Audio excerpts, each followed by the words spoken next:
சாந்தி முகூர்த்தத்தை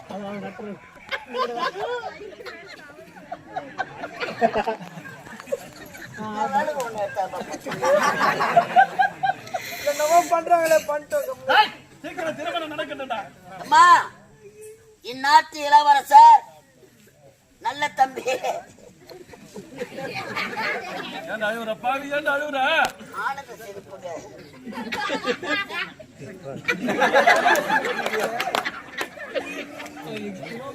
நலங்கு வைக்கணும். கழுத்துற கயிறு இல்லாதவங்க ஒரு 7 பேர் ஏந்து வாங்க. மாங்க என்ன சீசீரம் உட்காந்துக்கிறீங்களா? கோமதியா வா. ஐயோ என்ன வா.